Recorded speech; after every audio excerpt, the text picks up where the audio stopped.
बिस्मिल्लाहिर्रहमानिर्रहीम। अस्सलाम वालेकुम नाज़रीन इकराम, मैं हूं मखदूम शाहबुद्दीन और आप देख रहे हैं मेरा फेसबुक और यूट्यूब चैनल। उम्मीद करता हूं आप सब लोग बखैर वाफियत होंगे और जहां भी होंगे अपने अहले खाना समेत खुश भी होंगे और महफूज भी। नाज़रीन इकराम, इय्याक नअबुदु व इय्याक नस्तईन।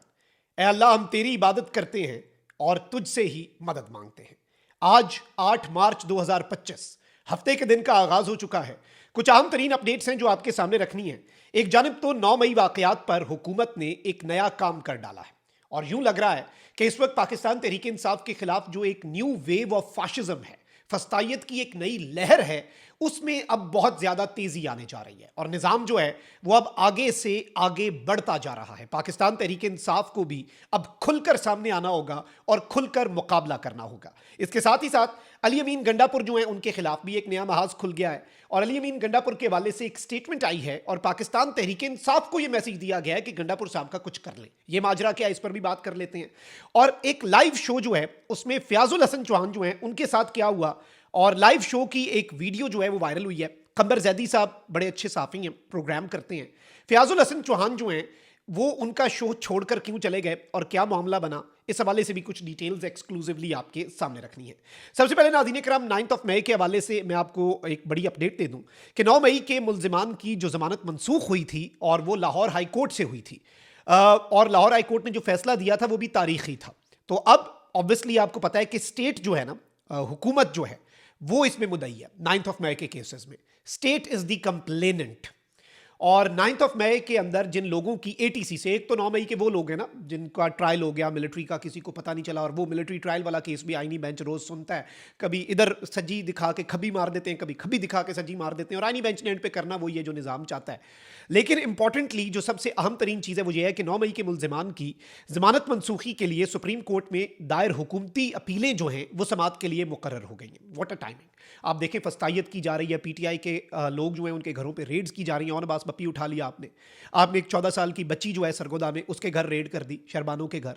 और इस वक्त हर तरह के काम किए जा रहे हैं। पीटीआई वालों को जो जेआईटी है उसने बुला लिया, जी सोशल मीडिया पे आप कंपेन्स करते हैं, 2 बंदे पेश भी हुए पीटीआई के। अच्छा, उसमें भी कुछ तलक कलामी की इतलात है एक जेआईटी के सामने, उसकी भी डिटेल्स रखूंगा। एक और नोटिस जारी हुआ है। लेकिन पहले मैं आपको इसका बता दूं कि अब 9 मई के जो लोगों की जमानतें मंजूर हुई थी, हुकूमत अपीलें लेके चली गई सुप्रीम कोर्ट और अब सुप्रीम कोर्ट में जो बेंच बना है आप खुद ही समझ जाएंगे होने क्या जा रहा है। ऑल्दो ये आईनी मामला नहीं है, ये कॉन्स्टिट्यूशनल बेंच का इशू नहीं है, ये रूटीन का मामला है। लेकिन अब प्रैक्टिस एंड प्रोसीजर कमेटी भी है तो इसमें किया ये गया है और ये बताया जा रहा है कि 9 मई के मुल्जिमान की जमानत मनसूखी से मुतल्लिक दायर अपीलों पर चीफ जस्टिस याह्या अफरीदी की सरबराही में 3 रुकनी बेंच 10 मार्च से समाअत करेगा।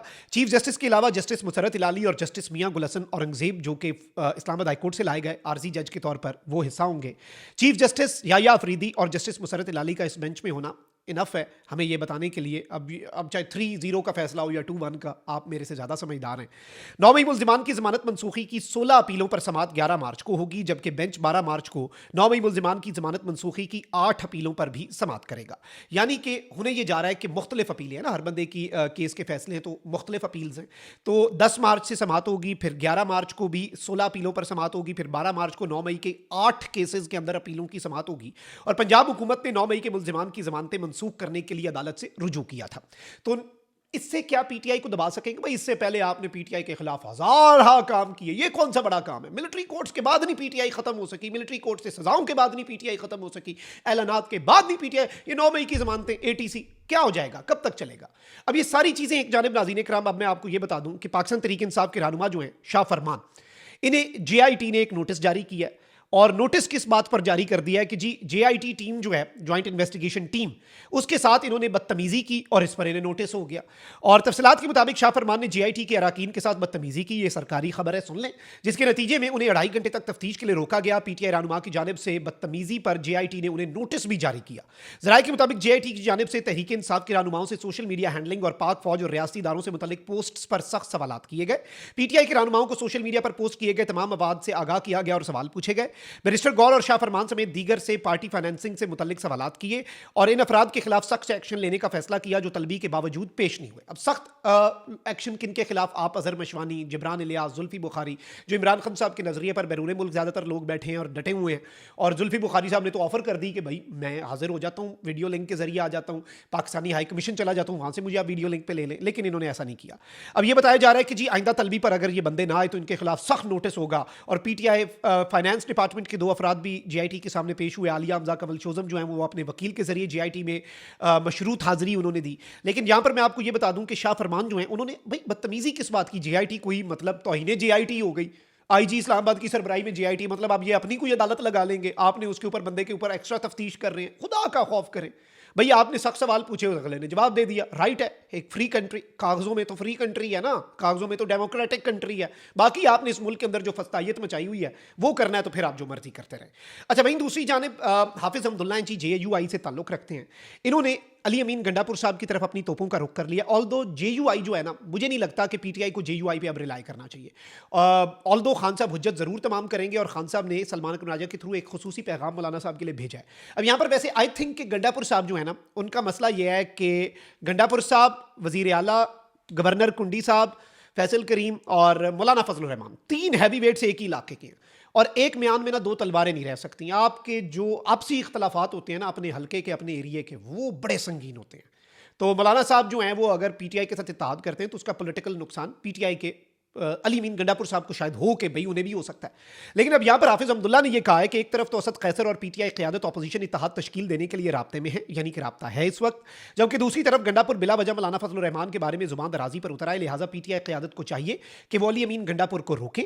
पीटीआई क़यादत को वाज़ेह करना चाहेंगे कि गंडापुर किसके एजेंडे पर अमल पैराएं। गंडापुर बार बार हर्जा सराई करके मस्बत माहौल को खराब कर रहे हैं। यानी जेयूआई ने कह दिया कि अली अमीन गंडापुर साहब जो है वो किसी और के एजेंडे पर हैं और वो नहीं चाहते अपोजिशन इत्तेहाद बने, इसलिए वो जेयूआई के साथ मामलात खराब कर रहे हैं। वैसे इससे पहले भी आई थिंक जहां तक मुझे याद है इमरान खान साहब जो हैं उन्होंने बहुत वाज़ेह अंदाज में अली अमीन गंडापुर साहब को कहा था कि you have to limit your statements against Maulana Fazlur Rehman and look at the greater goal. बड़े गोल पे नजर रखो। खान साहब विजनरी है ना, बाकी अपने हल्के की सियासत ये है वो है फलां है ढिमका है। भाई इमरान खान साहब विजनरी आदमी है, उन्होंने देखना है और वो एक स्टेट्समैन है, एक कमाल के पॉलिटिशियन है और इस अवाम की उमंग है, इस कौम के लीडर है। उन्होंने ग्रेटर पिक्चर देखी हुई है, ये लोग ग्रेटर पिक्चर देखते नहीं है। आगे बढ़ते हैं नाज़रीन कराम। फयाजुल हसन चौहान साहब आपको पता है पाकिस्तान तहरीक इंसाफ का हिस्सा थे, मिनिस्टर रहे, फिर उन्होंने पाकिस्तान तहरीक इंसाफ को खैरबाद कहा, उसके बाद ऑब्वियसली उन्होंने अपनी पॉलिटिक्स जारी रखी और पीटीआई के ऊपर तनकीद करते हैं। There are 2 categories of people, 2 लोग हैं जिन्होंने कहा है कि जी जिन्होंने टेक्निकली अगर हम बात करें ना, जिन्होंने बेसिकली पीटीआई छोड़ने के बाद 2 रास्ते इख्तियार, एक वो बल्कि 3 मैं समझता हूँ, एक वो जिन्होंने सियासत से किनारा कशी कर ली, दूसरे वो जो किसी और सियासी जमात में चले गए लेकिन इमरान खान के वाले से खामोश रहे, तीसरे वो जो किसी और जमात में भी गए और जिन्होंने रगड़ा लगाया अपनी तरफ से पीटीआई और इमरान खान साहब के ऊपर हर तरह की तनकीद की। तो फयाज चौहान साहब जो हैं रोजाना की बुनियाद पे एक प्लेटफॉर्म है उस पर आके पीटीआई के खिलाफ बोलते भी हैं। अब फयाजुल हसन चौहान साहब जो हैं कंबर जैदी साहब जो हैं उनके प्रोग्राम में आए और प्रोग्राम होस्ट हैं जी टीवी में, डिबेट एट 8 प्रोग्राम करते हैं, यंग जर्नलिस्ट हैं। कंबर जैदी साहब जो हैं इनका जो प्रोग्राम है उसमें फयाजुल हसन चौहान साहब जो हैं वो चंद सख्त सवालात जो हैं जब उनसे किए गए तो वो प्रोग्राम छोड़कर उठ गए। अब ये क्लिप बहुत ज़्यादा वायरल हो रहा है, लंबा क्लिप है, कंबर जैदी साहब ने शेयर किया, मैं आपको इसका लुबे लुबाब बता देता हूँ।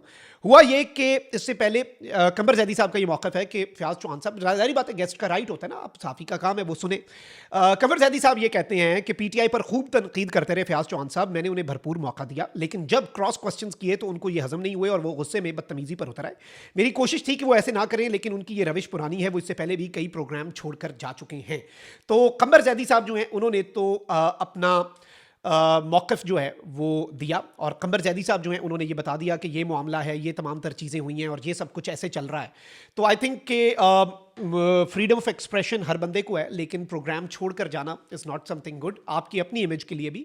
और ये चूंकि वायरल बहुत हो रहा था तो इस पर बात करना ज़रूरी था और आर्गूमेंट जो है उसका जवाब हमेशा आर्गूमेंट से दिया जाता है। प्रोग्राम छोड़ना कोई अच्छी रविश है नहीं और it creates a very bad taste भी। तो फयाज चौहान साहब जो हैं उन्हें क्रॉस क्वेश्चन सुनने चाहिए थे और जिस तरह से कंबर जैदी साहब ने पूरे 5 मिनट का एक क्लिप शेयर किया कि मैंने उन्हें जो वो बोल रहे थे पीटीआई के हवाले से मैंने बोलने का मौका दिया, जब मैंने थोड़े से क्रॉस क्वेश्चन किए तो वो उठकर चले गए। तो आई थिंक ये एक अहम डिटेल थी जो आपके सामने रखना ज़रूरी थी। अपना बहुत ख्याल रखें। अल्लाह निगहबान। पाकिस्तान जिंदाबाद।